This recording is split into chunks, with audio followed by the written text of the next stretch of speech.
Hi dears, welcome back.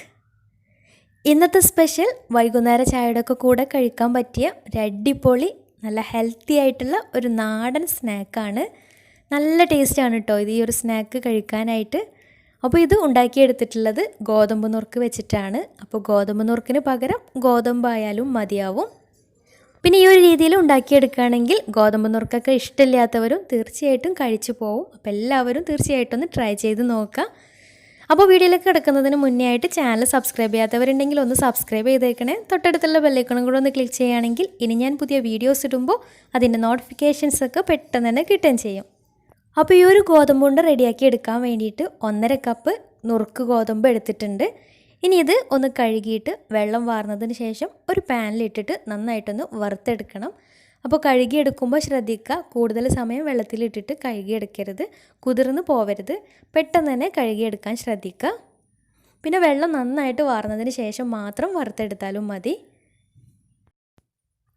പിന്നെ വറുത്തെടുക്കുമ്പോൾ ഒന്നിച്ച് ഇട്ട് കൊടുക്കുന്നതിന് പകരമായിട്ട് പകുതിയായിട്ട് ഇട്ടിട്ട് വറുത്തെടുക്കുകയാണെങ്കിൽ പെട്ടെന്ന് തന്നെ വറവായി കിട്ടുകയും ചെയ്യും.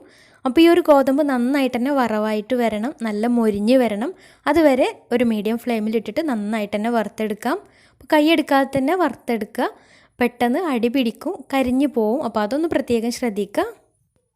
അപ്പോൾ ഗോതമ്പ് കളറൊക്കെ മാറി നന്നായിട്ട് മൊരിഞ്ഞ് കിട്ടിയാൽ ഫ്ലെയിം ഓഫ് ചെയ്തിട്ട് ഈ ഒരു വറുത്തെടുത്തിട്ടുള്ള ഗോതമ്പ് വേറൊരു പാത്രത്തിലേക്ക് മാറ്റണം. അല്ലെങ്കിൽ ആ ഒരു ചൂടിൽ കിടന്നിട്ട് പെട്ടെന്ന് കരിഞ്ഞു പോവും. അപ്പോൾ വറവായതിന് ശേഷം പെട്ടെന്ന് തന്നെ വേറൊരു പാത്രത്തിലേക്ക് മാറ്റാം. പിന്നെ നന്നായിട്ട് തന്നെ മൊരിഞ്ഞ് കിട്ടണം കേട്ടോ, എന്നാലേ നല്ല ടേസ്റ്റ് ഉണ്ടാവുകയുള്ളൂ. ഇനി ഒരു പാനിലേക്ക് 1 കപ്പ് തേങ്ങ ഇട്ടതിന് ശേഷം അതും ഒന്ന് ചൂടാക്കി എടുക്കുന്നുണ്ട്. അപ്പോൾ കൂടുതലായിട്ട് വറുത്തെടുക്കേണ്ട കാര്യമില്ല. തേങ്ങ അതിലെ വെള്ളം ചെറുതായിട്ടൊന്ന് വറ്റി കിട്ടിയാൽ മാത്രം മതി. അപ്പോൾ ഇത്രയും ആയാൽ ഫ്ലെയിം ഓഫ് ചെയ്തിട്ട് ഈ ഒരു തേങ്ങയും ഒന്ന് തണുക്കാൻ വേണ്ടി മാറ്റി വെക്കാം. അപ്പോൾ വറുത്തെടുത്തിട്ടുള്ള ഗോതമ്പും തേങ്ങയും ഒന്ന് ചൂടാറിയിട്ടുണ്ടെങ്കിൽ ഒരു ബൗളിലേക്ക് ഇട്ട് കൊടുക്കാം. ഇനി ഇതൊന്ന് മിക്സാക്കി എടുത്തതിന് ശേഷം മധുരത്തിന് ആവശ്യമായിട്ടുള്ള ശർക്കര ചിരകിയത് ചേർത്ത് കൊടുക്കാം. അപ്പോൾ ശർക്കരയുടെ അളവ് മധുരം നോക്കിയിട്ട് ചേർത്ത് കൊടുക്കാം.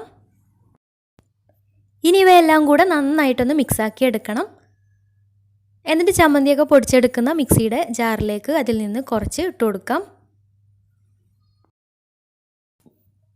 എന്നിട്ട് ഇതിലേക്ക് ഒരു 3/4 ടേബിൾ സ്പൂൺ ഏലക്കാപ്പൊടി, 1 ടേബിൾ സ്പൂൺ നല്ല ജീരകം കൂടെ ചേർത്തിട്ട് ഒന്ന് പൊടിച്ചെടുക്കണം. പിന്നെ ഇതുപോലെ പൊടിച്ചെടുക്കുമ്പോൾ ശ്രദ്ധിക്കുക, എല്ലാം കൂടെ ഒരുമിച്ചിട്ടിട്ട് പൊടിച്ചെടുക്കരുത്, കറക്റ്റായിട്ട് പൊടിഞ്ഞ് കിട്ടുന്നുണ്ടാവില്ല. കുറേശ്ശെയായിട്ട് എടുത്തിട്ട് പൊടിച്ചെടുത്താലും മതി. പിന്നെ ഈ ഒരു രീതിയിൽ പൊടിച്ചെടുക്കുമ്പോൾ നല്ല ഫൈനായിട്ട് പൊടിഞ്ഞ് കിട്ടുന്നുണ്ടാവില്ല, ചെറുതായിട്ട് തരിയൊക്കെ ഉണ്ടാവും. പക്ഷേ അത് നല്ല ടേസ്റ്റ് തന്നെയാണ്. ഇനി നല്ല ഫൈനായിട്ട് കിട്ടണമെന്നുണ്ടെങ്കിൽ ആദ്യം ഗോതമ്പ് മാത്രമായിട്ട് ഒറ്റക്കായിട്ട് പൊടിച്ചെടുക്കാം. എന്നിട്ട് ആ പൊടിയിലേക്ക് തേങ്ങ ചിരകിയതും ശർക്കരയും ഏലക്കാപ്പൊടിയും പിന്നെ നല്ല ജീരകം കൂടെ ചേർത്തിട്ട് പിന്നെ മിക്സിയിലിട്ടിട്ട് ജസ്റ്റ് ഒന്ന് ചതച്ചെടുത്താലും മതി. അപ്പോൾ ഈ ഒരു പൊടി ഇങ്ങനെ സെർവ് ചെയ്യാം, അല്ലെങ്കിൽ ചെറിയ ബോൾസാക്കി ഉരുട്ടിയെടുത്തിട്ട് അങ്ങനെ സെർവ് ചെയ്യാം. രണ്ടായാലും നല്ല ടേസ്റ്റ് തന്നെയാണ്. പിന്നെ കുട്ടികൾക്ക് കുറച്ചും കൂടെ ഇഷ്ടമുണ്ടാവുക ഇതുപോലെ ബോൾസാക്കി ഉരുട്ടിയെടുക്കുമ്പോഴായിരിക്കും. അപ്പോൾ ഇത്രയേ ഉള്ളൂ. നല്ല ടേസ്റ്റി ആയിട്ടുള്ള നല്ലൊരു സ്നാക്കാണ്. മുമ്പ് തൊട്ടേ ഉണ്ടാക്കി പോരുന്നൊരു സ്നാക്ക് തന്നെയാണ്. അപ്പോൾ എല്ലാവരും തീർച്ചയായിട്ടും ഒന്ന് ട്രൈ ചെയ്ത് നോക്കുക. എന്നിട്ട് ഫീഡ്ബാക്സൊക്കെ താഴെ കമൻറ്റ് ബോക്സിൽ അറിയിക്കാൻ മറക്കരുത്. അപ്പോൾ ഇന്നത്തെ വീഡിയോ ഇഷ്ടമായെന്ന് വിചാരിക്കുന്നു. ഇഷ്ടമായെങ്കിൽ ലൈക്ക് ചെയ്യുക, ഫ്രണ്ട്സ് റിലേറ്റീവ്സിനൊക്കെ ഒന്ന് ഷെയർ ചെയ്യുകയും ചെയ്യുക. അപ്പോൾ നല്ല വീഡിയോസുമായി വീണ്ടും വരാം. അതുവരെ take care, bye. Thank U.